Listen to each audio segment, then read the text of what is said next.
Okay, sorry about that. Bruchim Aboyim B'Shem Hashem B'Shem Igin Shir Torah Moses Boston. I'd like to welcome everyone to tonight's shir. Igin Shir Torah goes to great expense to organize and advertise and arrange these shiurim. Please call Igin Shir Torah at 718-851-8651 or email tapecenter@yeshivanet.com for this great schos. Well, tonight we have the opportunity to have with us once again Reb Yaakov Lach, inventor of the EZfilter, noted Kashrus researcher.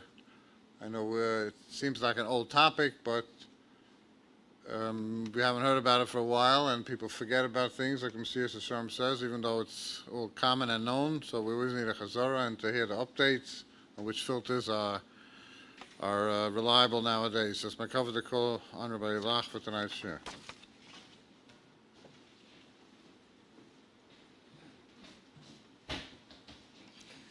I wanted to thank Irgun Shir Torah for hosting me. It's always a pleasure to speak about the water, and actually it's very interesting because I listened to a shir on my way here of myself speaking 14 years ago, and I was saying, "Wow, I forgot about it. Well, that's interesting. I don't remember that." So it's easy to forget. It's not an exciting topic once it's known about. And there also was a new generation. This issue with the water was discovered in 2004, so that's 16 years ago. So there's a new generation of people that weren't B'nai Das when the whole tumult was around.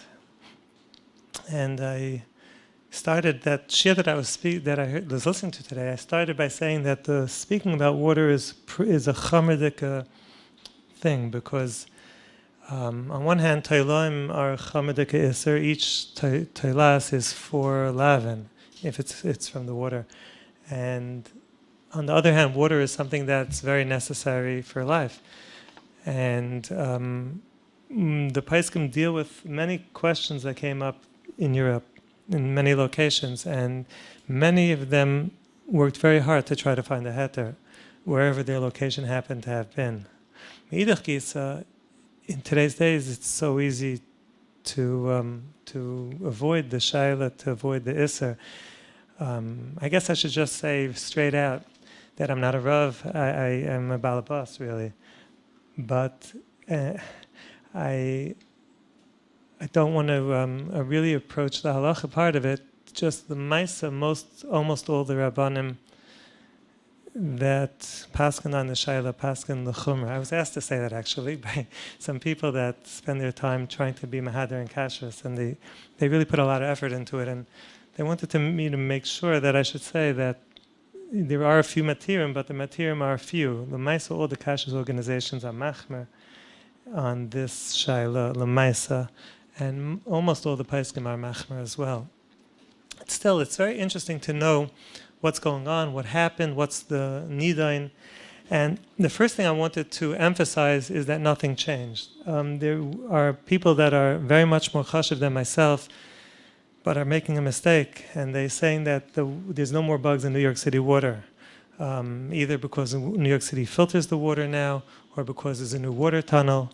Now, both are true. New York City does filter the water, but that's only a small percentage of New York City water, a bit less than 5%.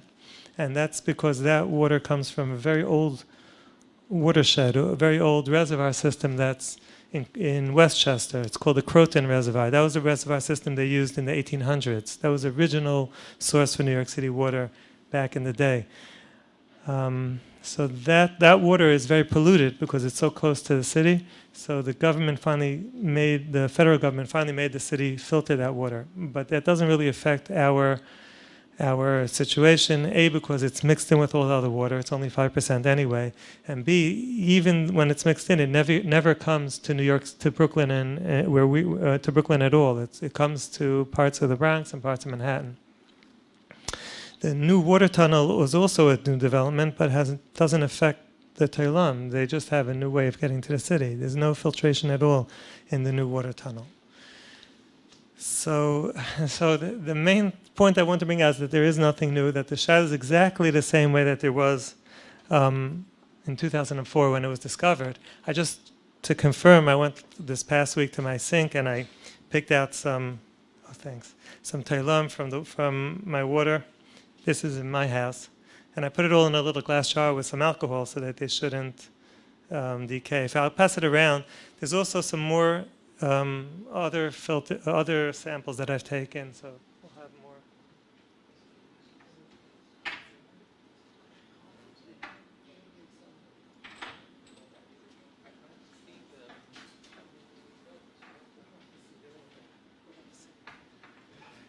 Okay, they're hard to see.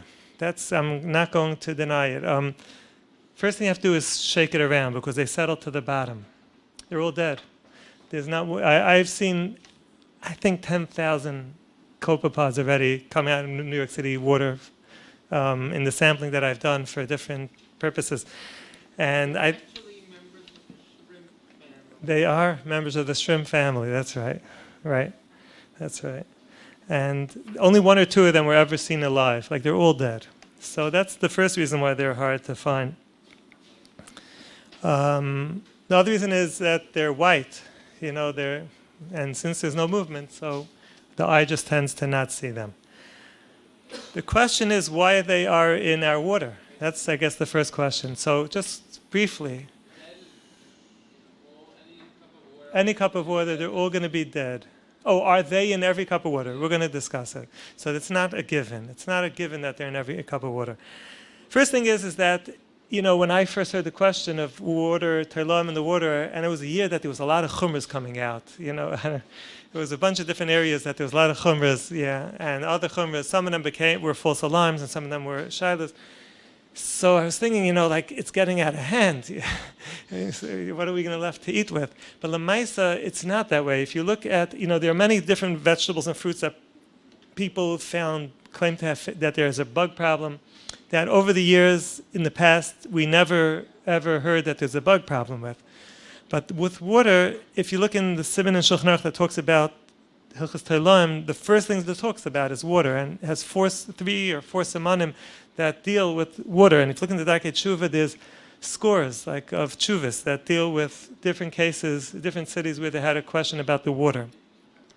The reason why it's different is because these bugs belong in the water that they're in. Meaning that normally when we find a bug in a fruit or a vegetable, it doesn't help the fruit or the vegetable, it doesn't belong there, it's a pest. So it's an infestation and it wasn't always there, it's not part of the natural ecosystem. But over here, these little bugs are food for the fish. The fish that are in the reservoirs or any lake. All the reservoirs are just lakes. If you go to a reservoir, it's just a lake. It just looks like a lake anyway.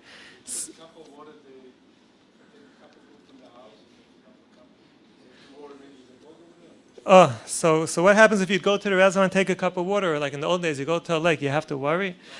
In the house, it depends. It depends. Well, it depends where your house is located. It depends if you have a filter. It depends what floor you're on. We'll talk about it.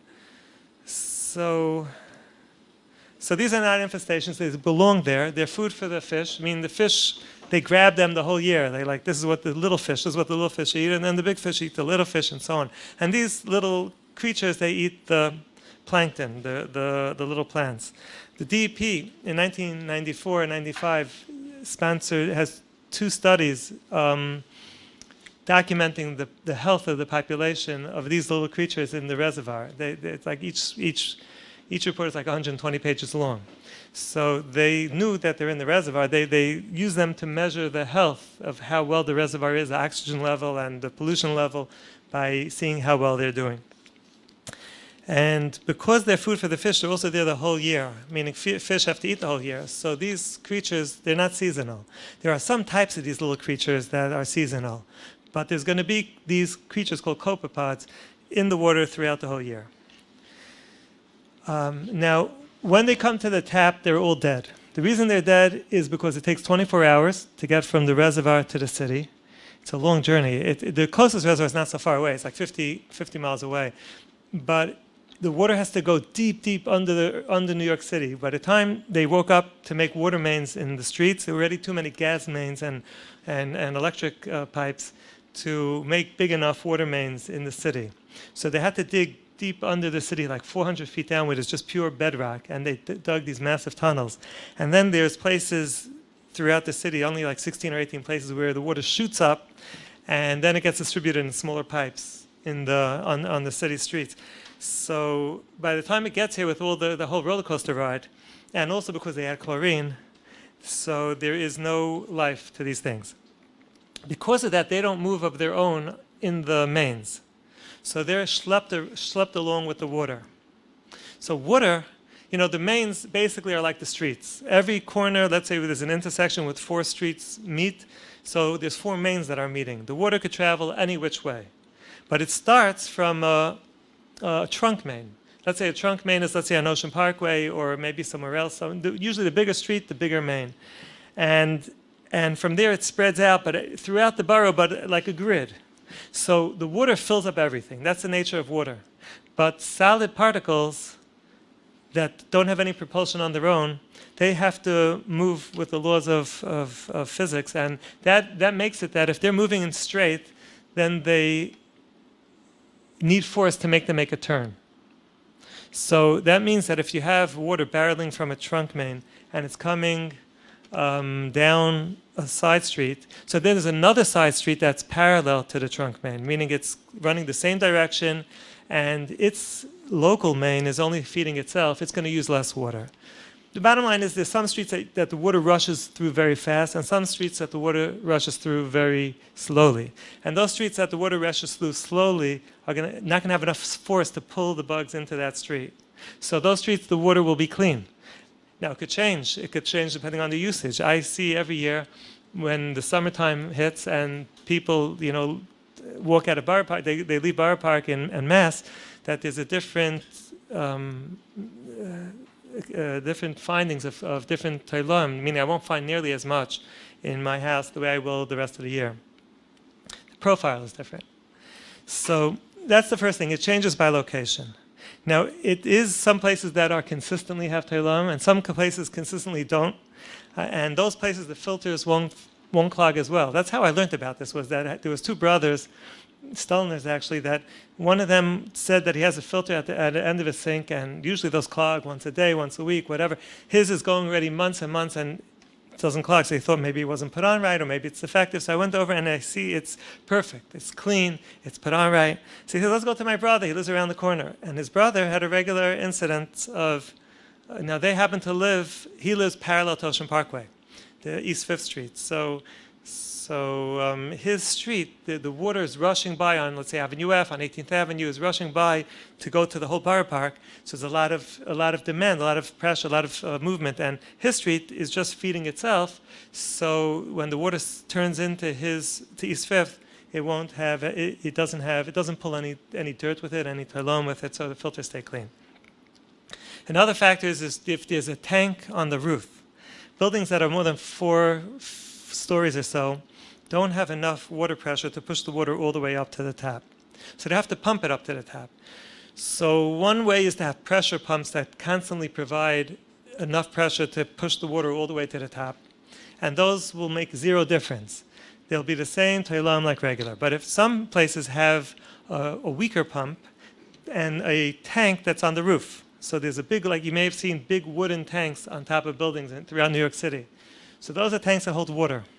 And what happens is that those tanks also feed the sprinkler system. So the regulations are that the water that goes to the people that occupy the building has to come from the middle of the tank. So there should always be water, the bottom half of the tank should always be available for the fire department. So what happens is that as the water gets pumped up, it enters the top of the tank. The bugs settle down. You'll see they take like a second. They settle to the bottom. So you have what's essentially a filter just simply by gravity. And the bottom half of the tank, which is reserved for the fire department, will have the buggy water, and the water in the building itself will be perfectly clean. The OU's location, when people first came to the OU to show them the bugs in the water, it was an interesting sight because they let the water run for hours and hours and there was no bugs. And it was a little embarrassing for those people, I don't know. But the reason was because of the tank in... I just want to say an interesting story. The way this thing got started was was there was someone that lives not too far from here who also is a balabas, who works in the whole day in an unrelated field, nothing to do with kashrus. And he checked his lettuce, his alei katif lettuce for Pesach. So he used to check it, and his method was to wash the leaves very well and hold up the water to the light in a clear jar and see if there's any bugs in the water. So that Pesach, now what happened that year, I don't know, but that year he holds up the water to the light and he sees that these little things with antennas and tails. So he rinsed it again, and he did it again, and he still sees antennas and tails. So he's figuring this must be really infested lettuce. So he throws it out and he buys some. He uses something else. Meanwhile, after Pesach, he let the people in Eretz Yisrael know. So they checked their produce that they had in stock, and they didn't find anything. So they asked him to send them samples of the bugs. So he somehow did that, and they got back to him that they showed it to scientists or whatever, and they were told that these are water creatures, and you should check your water. It's not from the lettuce. So he thought that that's a really good excuse, but he never heard of such a thing. So he forgot about it. The next year, he did the same thing, and he found the same bugs. And he this time checked the water without the lettuce, and he saw it was true. That was in the water. He davened Merifai Kon, and that was before Pesach. And then by Shavuos time, I think it even hit national newspapers. But what's interesting is in his house, the bugs are very small. These bugs have Copepods. They start off as babies, 90 microns. There's 1,000 microns in a millimeter. So, and there's 25 millimeters in an inch. So it's very small. And they're barely visible to the eye. But they go through 12 stages, and they start off as they're called anapleus. They're like round, and they don't look like a copepod at all. I thought when I first saw them they were a different creature. Then they turn into something that's like in between, that's called Copepods, that are like teenagers. And then it takes them about 2 or 3 weeks, and they get full size about 1 millimeter long. So they're definitely visible to the eye, but they're hard to recognize that they're a bug because we're not familiar with them, and because they're dead. One of the first atayim that people said was that since we didn't see them all this time, and by all logical accounts, these things have been in our water since we've been drinking New York City water. So that means the reservoir system was created, at least the current one, in the early 1900s. So and all reservoirs have these bugs. All the Kinneret, they did studies on the Kinneret, the scientists that were studying the health of the Kinneret, so they documented they're in any open water in the whole world. Not in any running water. They can't survive in moving water, but in any open water in the whole world, any reservoir or lake, there's going to be, if you go to Prospect Park Lake, which is an artificial man-made lake, but happens to have been there for a long time, you'll find copepods. So the first heter was maybe they're not visible. They see we've been drinking this water all this time and no one ever noticed them. So that heter, pretty much most people let go of that heter once you start seeing the live ones, because generally it's accepted you can't eat, let's say, broccoli without a hechsher, because it's prone to infestation. Now, people that know kashrus know it's impossible to check frozen broccoli, because once it's soft and mushy, you can't separate the little pieces to see the worms. So no one eats frozen broccoli because you can't see the bugs. The bugs are visible when they're alive. So if the bugs are visible when they're alive, most places agree that it's... So I brought some. I went this past Sunday to the reservoir. I have... New York City reservoirs, by the way, are public domain, meaning as long as you get a permit, which is free and readily available, you can also take a boat out and go out on the reservoir. This is a net that's meant to catch copepods. So it's a special material that's just the right thickness to let the water through and let the copepods stay inside. Then you put a little bottle here on the bottom. But the thing is that these copepods, we mentioned they're food for the fish. Now, they try not to be food for the fish. They try to stay alive. And there's a game, like that's how some of them live and some of them the fish catch. That's how the whole bria works. So one of the strategies they have is that they go to the bottom by the daytime. The bottom, it's nice and dark, so the fish can't see them that well. And then they come up to feed at night when it's dark on top. So during the daytime, they're deep, deep, deep down in the water. They eat plankton. They eat little plants, like the microscopic plants. The green stuff that makes the reservoir green. Sometimes, Prospect Park Lake, you see sometimes like has algae blooms. They eat that algae. So if you want to catch them, especially by day, you have to have like a long rope, go to the center of the reservoir, and you let it straight down, and then you pull it up really fast, because they also are very good at jumping. They have 5 sets of feet and 2 tails and 4 antennas, and they move them all at once, so they could really spring like a foot in the water at a time, which is one of the reasons why it's hard to if you're going to just go with a cup to the reservoir, you're not going to get a copepod. It's going to disappear a long time before you fill up the cup. But if you take one of these things, and I had my helper, my 11-year-old daughter, so she lowered this down and quickly pulled it up, and we collected some New York City reservoir copepods. So I'm going to pass around these little jars. There's the clear jars. Those are just copepods. And if there's 2 flashlights there, if you want to see them better, hold the flashlight from the side, and they'll jump around because they get stimulated by the light. The other ones are the ones that are dirty, so that has soil samples, because in some places the reservoir was shallower, so we got samples from the bottom. And you'll see a lot more different bugs that exist in the water. Let me just turn on the flashlight.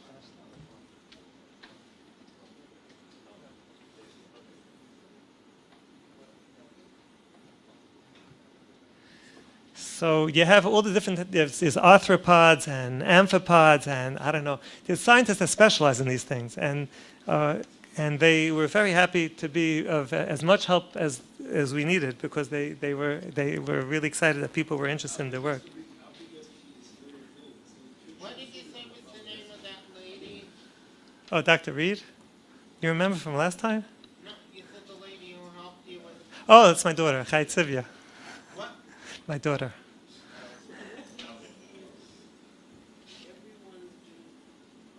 So I want to talk about that. All these years, everyone's been over. How could that be? There's a very good answer to that. There's a very good answer to that. But I want to save it for then. Okay? Because I want to make sure I say the practical stuff. The copepods are the ones that are white, although they don't have to be white. They're whatever their food is, that's what they are. And they're the ones that jump really fast, and then they hang, and then they jump, and then they hang, and then they jump. They're like electrons around an atom. They don't go from place to place. They just appear here, they appear there, whatever. So once it got to the live ones, most people realized that it's probably not a good heter. I just want to go through the heter that Rebelsky ended up agreeing with. Rebelsky was very much animate that he has to try to find the heter. He told me that straight out, that if he can't find the heter, he's going to say it's asa, but he's going to try as much as he could to find something. So just to say in short, it's kosher food, like things that we eat, like a chazer, he's not allowed to eat a chazer. It doesn't make a difference where it is, how it grew, whatever. But these tailoim there's exeis hakasav, that it's only aser if they grew in Yamim and Nechalim, meaning if they were born and grew up in Yamim and Nechalim. Yamim means a sea, like a lake or a sea, and Nechalim is a river. So then they're aser. But a sheretz it's exeis hakasav, a sheretz that grows in a cup of water, so meaning that it's already the second generation. The first generation was in the cup of water, was introduced, and then it had children, and the children that were created in the cup of water are mutter. 100% mutter. There's no chumr, there's nothing. It's mutter. It's considered part of the water. It's considered like as if it's water. And since the eggs are microscopic, so we don't treat the eggs as something. So it's considered it grew up from the water. So now the question is, then there's a machlekes in the Gemara about things in between, yamim and nechalim, and cups of water. So the Gemara says three properties. One property is that yam and nechalim is in the ground, and a cup of water is man-made, like it's your own vessel. Second property is that yamim and nechalim are perennial, meaning they're fed by springs and they exist the whole year. a spring, without going into the geology, but rainwater that runs off, once the rain is gone, the creek is going to dry up. But if it's a creek that's fed by a spring, so that means that the water, part of the water gets absorbed in the earth. And then it just keeps going down and down and down. So the earth is full of water. And eventually it hits bedrock. That means there's a layer deep down in the earth, sometimes 100 feet, sometimes 50 feet, whatever, that is rock. And then the water has to move sideways. So that whole hill, that whole mountain of land is like a battery full of water. And then the water runs sideways and eventually finds an outlet where it comes out the side of the mountain. That's called the Mayan. So that water won't cease in the wintertime or the summertime. Meaning even in NYC, where it doesn't rain the whole summer, Mayan will be producing water because it's getting the water from the rain that came throughout the whole winter, that it got absorbed in the earth, hit the ground, hit the rock, and went sideways and formed an underground river and came out to the Mayan. So that's Noivim. That's called that. It's perennial. It's always there. So any river that's perennial, that's there even in the dry season, or a Yamin, because they're all fed by such rivers. So that's the second quality. And the third quality, let's see if I can remember. Sorry?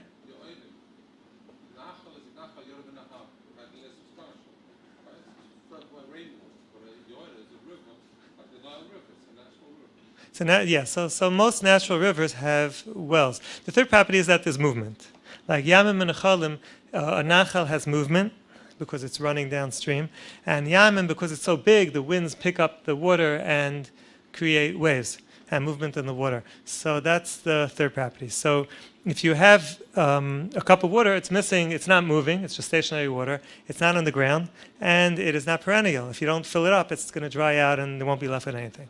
So now if you have a water pit in the ground, so then it is mutter also. Even though it has one property, it's in the ground, but in the old days you used to have like these water pits out in the backyard or whatever, so it's a cistern. So, but it doesn't have the other two properties. There's no movement, and it's man-made. It's fed by man. If you have something that has all three properties, let's say, for example, you go to a perennial river and you dig a ditch to irrigate your field. So it's in the ground. There's movement, and it's fed by a river throughout the year. So then it'll be aser. If it only has two, meaning that it's a man-made ditch that's fed by rainwater, so that when it rains, the water comes shooting down this stream. But when it's not, there's no rain, there's no water, so then it's a machlekes. That's charitzim and neitzim that are meishchim. It's a machlekes in the Gemara. It's a machlekes Mishainim. It's a machlekes. It's brought down both sheets in the Shulchan Aruch. So it's a machlekes, and the Neskel machmer a little bit. How to treat our reservoir is a question, because where do we get our water from? So what happens is that they identify a place where there's a nice river, and then they see that a place where there's a nice river and steep mountains on both sides, and then they build a large, huge Uchangas wall, but really big. We're talking about like 300 feet tall and a few thousand feet long, to seal off the front of this river between the two mountains. So what ends up happening is that that's a dam, and the river hits the wall and fills up and starts flooding the whole area. They'll flood the towns and that are in that area, and then you end up having a huge lake. And because you created this wall to create this lake, you could control how much water is going to come out of it. So that's what they did. They did that in the Catskills and in the Delaware area upstate, and then they created 100 miles of tunnels. The tunnels are 16 feet wide to bring the water to New York City. This is like considered one of the wonders of the modern world. Is the water system that we have in our city. And because the water is so pure, because the Catskill, it's really Catskill spring water. We're really getting really pure Catskill Mountain water. So the federal government exempted New York City from filtering the water that they're delivering, because the whatever dangerous stuff could be in the water is not in this water. So that's why New York City water, because it's so healthy, has these little tailam as well, and also a bunch of dirt. The reservoirs happen to have been created in a place, in the original engineering reports, they write that there's a silt, a very fine silt on the sides of the reservoir that when it fills up in the summertime, it stirs up the silt and you get really dirty water. So actually, let me just take. Here you can see that this is New York City water. This is the silt, so it's like light brown. So this is the stuff that clogs our filters actually very often. And in the springtime, filters in New York clog 3 times as fast than the rest of the year, because the springtime's when the reservoirs fill up with water because the snow is melting in the Catskills. So the rivers are engorged and it's sweeping all this dirt into, and it takes like a good few months for it to settle.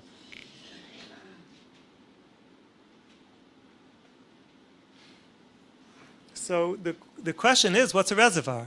You know, a reservoir is, in a certain sense, a lake. A lake is like a yamim. It's supplied by rivers.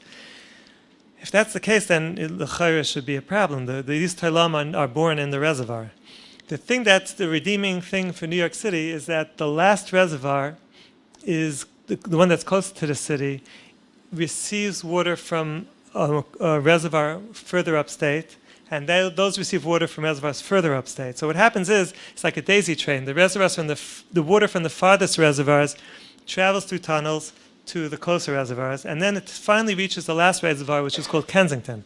Now, Kensico Reservoir is right near the city. It's like in Westchester, and it has its own watershed. It was originally a lake, but its size now with the dam is so massive that the original lake is negligible, meaning that the watershed around, that's what it's called, the area around a reservoir that supplies the water, it's called the watershed. So the watershed around Kensico could only supply 2% of the water for Kensico.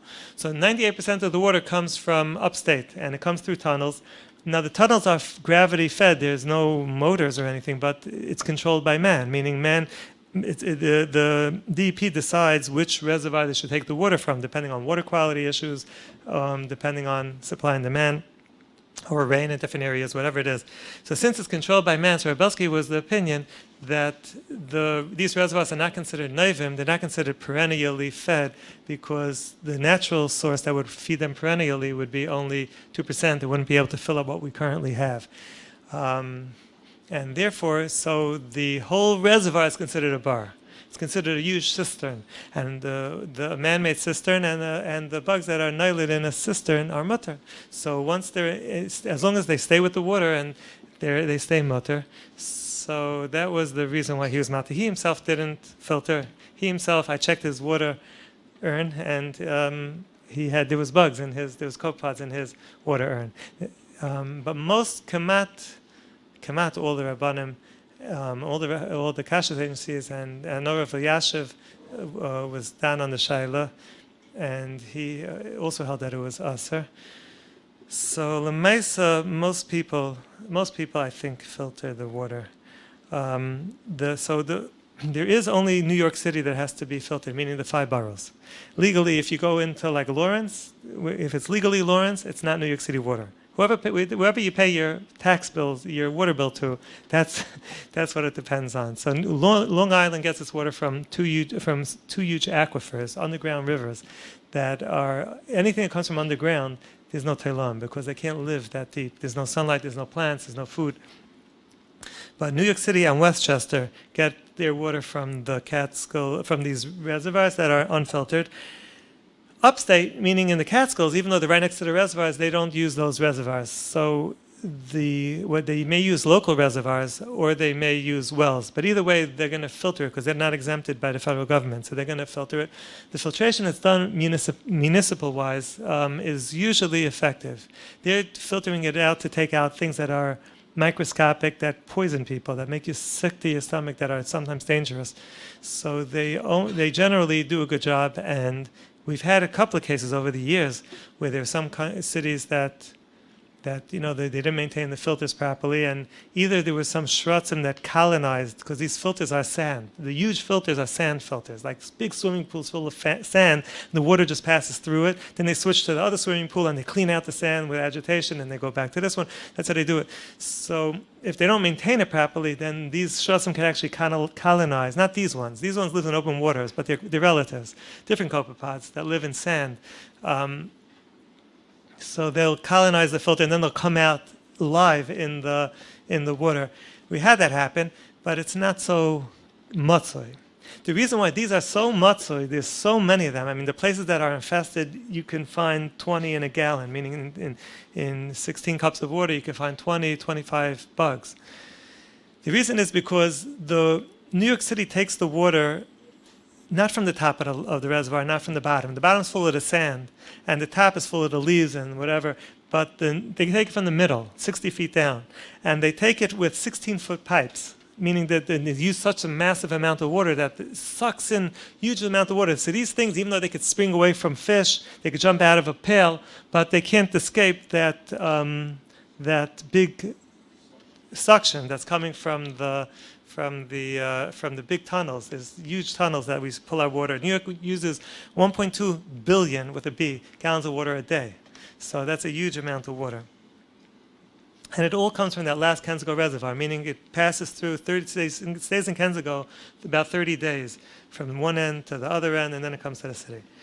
So there is one question, actually. Sometimes when Kensico has a problem, they shut it down, and then they get the water straight from upstate.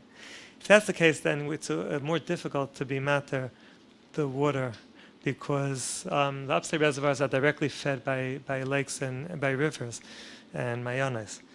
And it's not, no one knows when they do that. They're all internal stuff. But they do generally, it happens. Like, it's not uncommon for it to happen.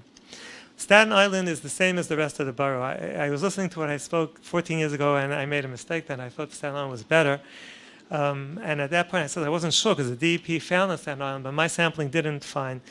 It depends on the location. There's some locations that generally are good. Where the yeshiva is in Staten Island, the yeshiva Staten Island, all the way down by the Outer Bridge crossing, they don't have it. I've never found Terlum there in any significance. But in other neighborhoods there is. So it depends a lot on the neighborhood. Sometimes it depends on the location of the neighborhood, which, like we explained before. So I just want to give some practical things. First thing is, what do you do if you're traveling? Often people ask if you're in a hospital. So generally, the water machines that are in offices or in hospitals or whatever are filtered. And the reason is simply economics. The company that's selling the machine likes to have expendables, things that they could resell over after the machine, that they can continue having your business. So they'll include a filter in the machine. Second reason is that people are spending so much on the machine, they want to make sure that the water is really good. And those filters are all reliable. Those filters are all reliable because they're designed to work well. The issue comes out with filters, and we have a list over here of on that paper, which filters are reliable, which are not. It really changed a lot in the 15, 16 years since this started, and we were researching filters. In the beginning, most of them were good, and they were made in the United States, but now they're all made overseas. There's two types of filters. There's filters that are designed for health. Those are going to say they remove 99.9% of Cryptosporidium and Giardia, and those are eggs of bacteria of microscopic animals that will cause severe stomach problems. So, and sometimes they exist even in municipal waters. If they don't, let's say those cities that we mentioned that didn't maintain the filters properly, so people will end up getting sick. So people sell these filters to take them out. Those filters are all good. Those filters, the replacement cartridges start at like $15, $20. So those are going to be expensive. They're going to be designed to work well.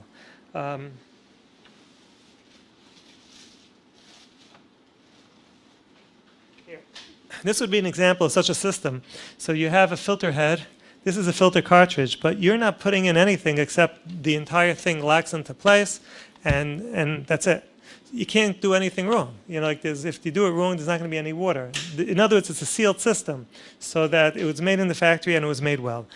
The other type of filter, which is much more common, is, and it's much less expensive, is sediment filters. Sediment filters are designed for people that have like wells in their backyard and they're pumping up water from deep down in the ground. The water is safe to drink because it's coming from so deep down. So the earth acted as a filter, the planet Earth acted as a filter, but it sometimes has dirt in it. So they want to filter out the dirt. So they'll buy sediment filters. Now,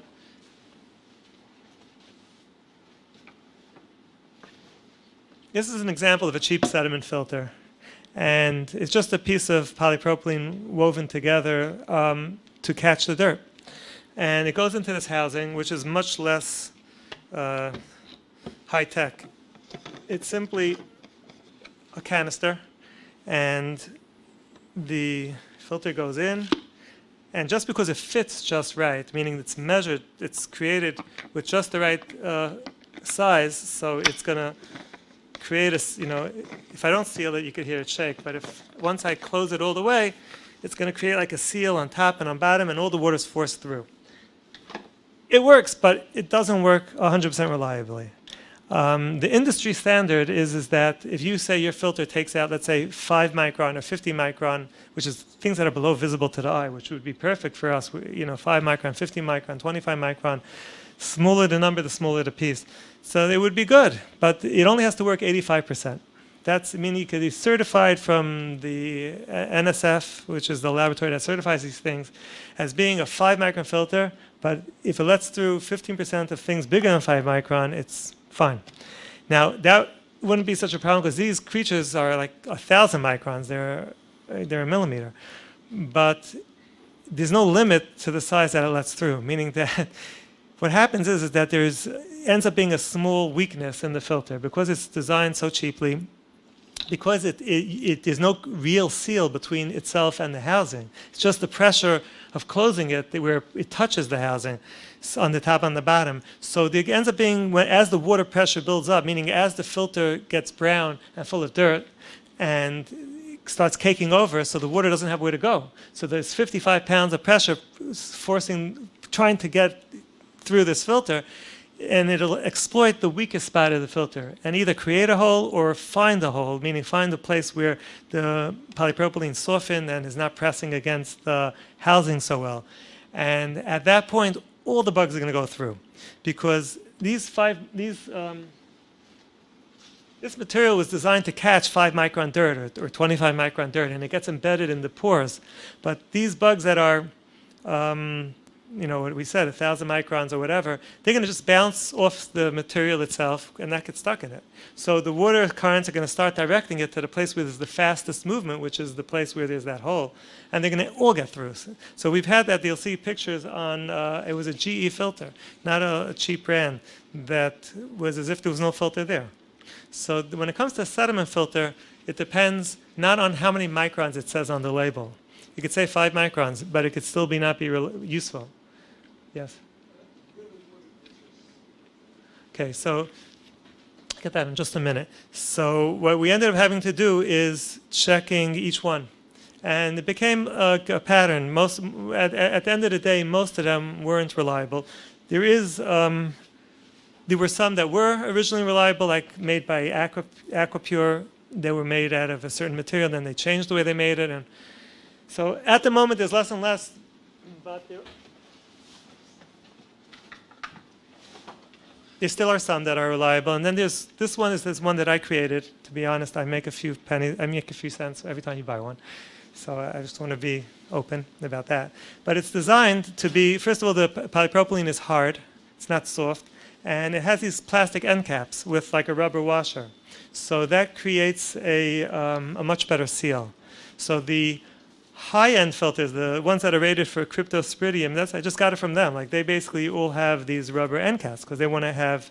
There are some high-end filters, meaning the ones that are designed for health, that still work on these open systems, not sealed, but they'll all have these rubber. So I just asked for a few more pennies, just a little bit more expensive. The Gaisha market doesn't need this. I mean, there's no purpose for them to have a 100% reliable sediment filter. Because if a little dirt gets through, no one's going to even notice, no one even cares. So they'd rather just it be a little cheaper. For us, you just add a little bit more, just add these end caps, and it makes it a reliable filter. What? So how long it lasts is something that depends on the location. Oh, it's glass water. Thank you. So it depends on the location. Some locations are just dirtier. Like that location schleps in more dirt, more bugs, and if your filter doesn't clog, you probably don't need one. B'chlal, there's probably no bugs altogether. And how long does it clog? Depends. If there's ever like water department activity, fire department activity, and then if you probably have seen in your life, I've seen many times brown water. So what happens there is that the sediment settles in the mains over time, and generally the water all goes in the same direction. Like the mains are generally predictable, but over here they're opening up a hydrant, or if there's construction, they do the same thing. And then there's all of a sudden turbulence, because all of a sudden a huge amount of water is shooting out from a place that it normally doesn't go, and the water is going all of a sudden in a different direction, and it agitates the sediment that's in the main and brings it up. So it'll look like that water over there. No, I don't think so. Yeah, that's always possible. I don't know. I'm saying that's always possible.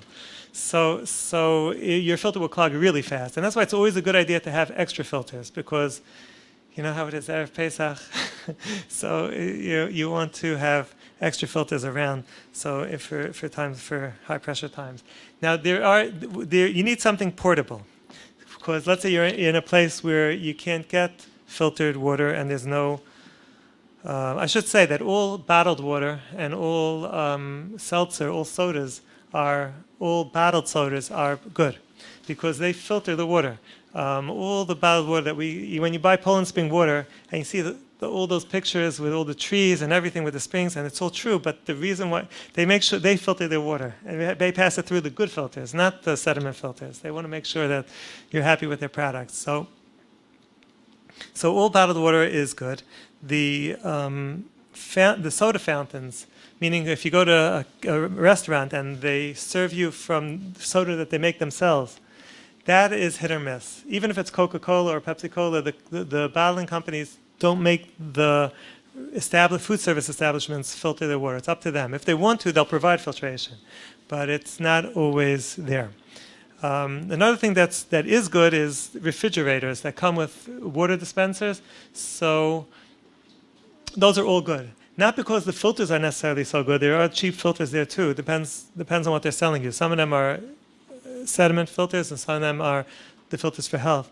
But because the water that goes to the fridge goes through a pipe that's very thin, the thickness of a pencil. It's a 1/4-inch flexible tubing. And the water literally dribbles through that pipe, so that there is no pressure. It's the pressure that causes our problem. If there wouldn't be pressure, it would be very easy to filter out these bugs.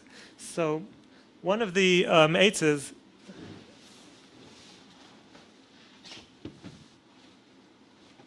is to use a coffee filter, because we found that if you take just this paper filter, which costs about 2 or 3 cents each, and you put it in a cup, and you make a hole on the bottom of the cup, and you pour through water with another cup, meaning you fill up a cup of water and manually pour it through, the water that will come out through that hole will be perfectly clean. So you need 3 cups, 1 with a hole in it and this paper filter, 1 cup with water, and the 3rd cup to catch the water.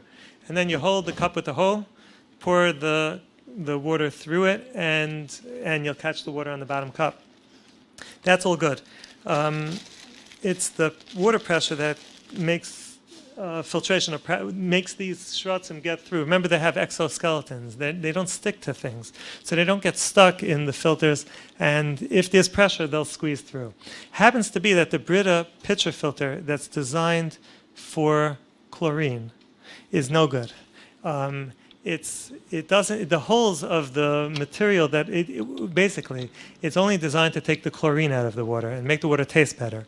Now the chlorine is taken out of the water. Chlorine is dissolved in the water, meaning it's not a solid particle that's suspended, but it's chemically dissolved the way sugar or salt is when you add it to water.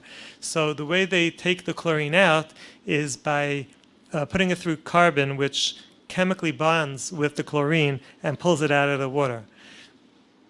So because they want to help the water get through the pitcher and not have to be, there is no water pressure, so it takes time. So if they have loose carbon and they have a very loose membrane to hold the carbon. So in the beginning it'll work, but as the carbon gets saturated with shrotzen, they'll start coming out. Towards the end of its life, it starts coming out. But there are other pitcher filters, like by other companies, that are designed for Giardia, they are designed for health. And those pitcher filters, they have some mechanism to allow the water to come through even though there's no pressure, and those will be useful for shrotzen. There's practical questions. You could read the sheets. If you put a filter on a main, it helps the whole house. So it's a very practical thing. But what happens is that you have one of these, but a bigger one. Like actually, have it over here. It's a 20-inch on the main, but it's going to clog, and it usually clogs when the water is used the most, which happens to be usually Erev Shabbos or Erev Pesach, and Erev Pesach especially, because the water is dirtiest then. So it's not practical unless there's someone in the house that's able to change the filter themselves. That's a little handy and has enough koyach to open it up. It's not kedai. The only thing that you could do on the main, if you have a few extra dollars, is to put in a backwash system. That is like a tank that's bigger than me, full of sand, and it's like a miniature municipal system where the water runs through the sand, and then like twice a week it flushes itself out. Sounds like a washing machine, and then it settles down, and then it starts working again. So the backwash system is very reliable and very effective. The thing is, you can't rely on it by itself for two reasons. One is that while it's backwashing, it doesn't filter. Because again, it's meant for dirt, so no one cares. A little dirt will get by. While it's backwashing, it doesn't filter, just lets unfiltered water. Even if you set the backwash at 3 in the morning, but there are times when it gets saturated. If it gets overloaded, the water's really bad, then something that's called channeling occurs, and the backwash system will let the bugs through. So you have to have one of these cartridge, a reliable cartridge afterwards to catch if something gets through. But if you have both, if you have the backwash and the cartridge afterwards, it's perfect. Like, it's practical, it's maintenance free, it should last. It's lasted so far. Most people haven't had to replace anything if it's done right, if it's installed properly. And then you have the various under the sink filters, and I guess I'm just going to leave the information there, and you could read it for yourself. If someone wants information at a different time, there's a telephone number, 718-301-9032. I usually am the one picking up, to be honest. So, but it's a hotline number. So 718-301-9032. If a person has a filter on the main, they have to make sure that the bypass is closed. Every time you put a filter on the main, because it may clog and there won't be any water for the house, the plumbers have to by law put in a bypass. So you have a picture over here to learn how to know if it's open or if it's closed. I also have pictures of the bugs. There's a few different types of bugs in our water, a few different types of Copepods, so just for your information. That's the next page after that. And then washing dishes, you don't need a filter. Good news. They don't stick to the dishes. The little drops of water that sticks to the dishes don't have any bugs in them. So as long as you let that first film of water go off, or you just put the dish upside down to dry, it's fine. And then you don't need for dishwashers either. So cooking water doesn't help. Cooking water has some effect depending on how long it's cooked, but it has to be cooked for like a half hour. And even then, it doesn't completely destroy them, like half of them remain. So, but the Evid, if someone cooked food without filtered water, it's pretty clear that it's mutter. Reb David holds that since it's not clear anywhere in New York City if there's bugs, because some places don't have any bugs. Some places are muchzik, there's always bugs, and some places it changes, or in between. So he holds that the whole city has a din of miyat hamatzli. Meaning that if you go just for short, in Thailand there's 3 categories. There's one where you're shocked that you found a bug. If you found a worm in your watermelon, you'd be calling up someone. What happened? Look at this. Or then there's things that you're shocked when you don't find. So if someone knows how to look and checks strawberries or raspberries and doesn't find anything, he's shocked. Like, wow, look what happened, right? So that's miyat That's muchzik. Hamid hamatzah is where you expect it, but you're not always there. Like it's not. If you don't find, it's also understandable. So New York City water is like that a lot. Like we expect to find it, but we're not surprised when we don't find it at any given place. So in that case, it adds a suffix. There may not have been a bug in the water. So, but the evid, if the water was cooked, so there's two sveikas. Maybe there was a bug, and even if there wasn't, and even maybe there was not a bug, and even if there was a bug, maybe it disintegrated while during the cooking. So it makes it mutter. B'di'evid. But l'chatchila, to use hot water that's not filtered is not. If someone's makban on telam, they have to be makban hot water too, because it doesn't destroy them. Dishwashers are good because it's just like washing dishes. They don't stick to the bugs. I wanted to discuss that question. Brushing teeth is a question. We'll discuss a little bit. There's rabbanim that are mater brushing teeth, even though they're machmer the rest. There are rabbanim that are machmer brushing teeth. But the logic to being mekel, at least one logic, would be that you're not having a mind to swallow the water. So when you take the water to brush the teeth, you have a mind to spit it out. So even if you may end up swallowing some water, that's mesasek. Mesasek is mutter, meaning that it's the definition of mesasek is if I have in mind to do one action, and a completely different action takes place as a result, instead, not as a result, but instead. So then it's considered mesasek and it's mutter. Now it happens to be by chalavim, meaning when you eat, the Gemara says that we don't apply mesasek. When you eat something that's also like chaylev, we don't apply the rule of mesasek because the Gemara says because you had hana. Since you had hana, so it doesn't apply in that case. It's considered as if you had in mind to do that action in the first place. But by shratzim, where it's considered something that's moist, that's disgusting, at least for Jews. So it's not considered that you have hana. And therefore, if a person is mesasek by shratzim, it's mutter. So that would be a tzad to be mekel by brushing teeth. So that leads me to the other question. There's a question that people ask: is how could it be that we were over all these years, and you know how many yisurim we're talking? So it's in my house, let's say, right? So I have 20 bugs on average in a gallon of water. So, you know, an average Shabbos, the family goes through a few gallons of water. So we're talking about 6, and each one is 4 lavin. So, and throughout all these years.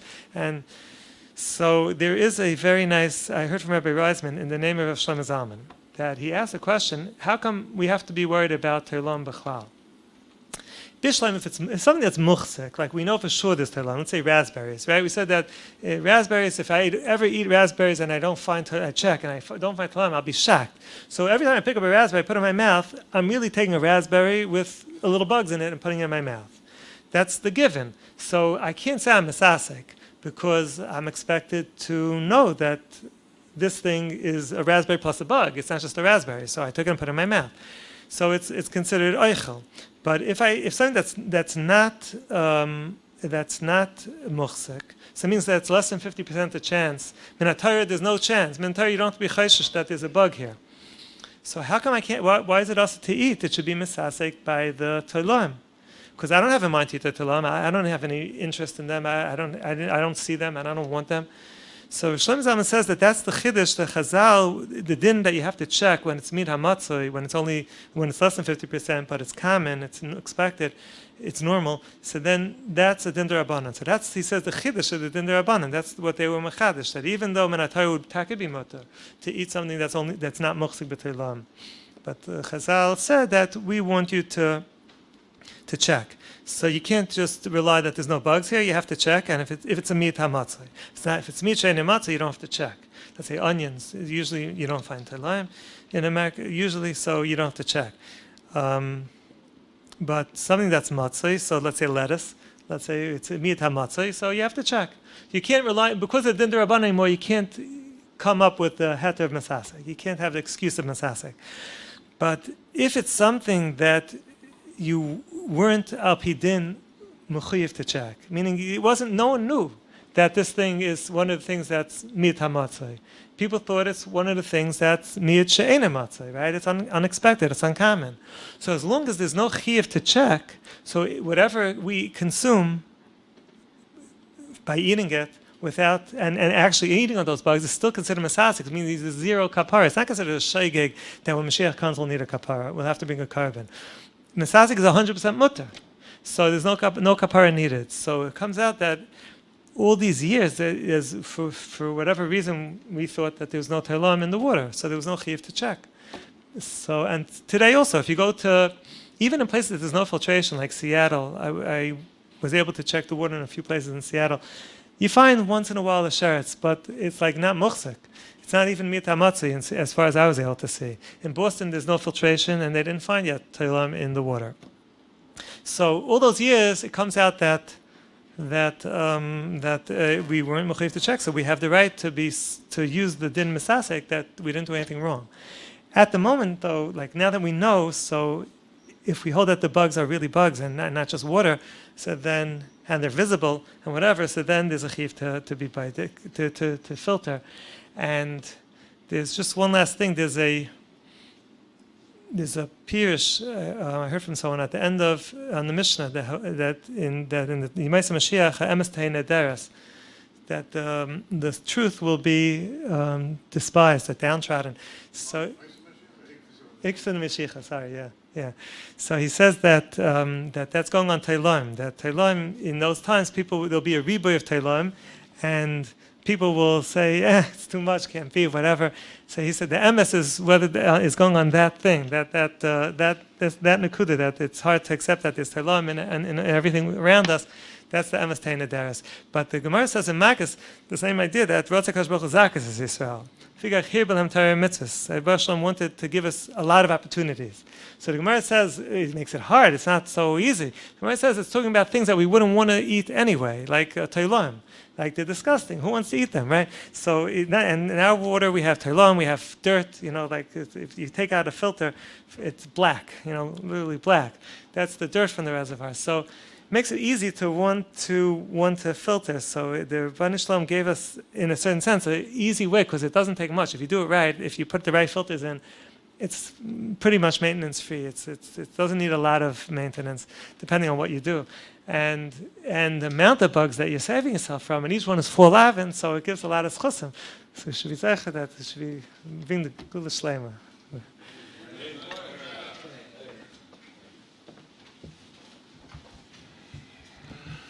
Shem Yegin Shir Termos is posting like a big Ashakach Reb Lach for the very informative shir. To sponsor a shir, call Yegin Shir Ter at 718-851-8651 or email tapecenter@yeshivanet.com. Anya ben Akash Yoim Rotzei Kadosh Baruch Hu L'Zakei Shes Yisrael Lefik Hebel Em Torah Mitzvah Shenema L'Noi Chofetz L'Man Tzidka Yagdu Torah V'Yadeh.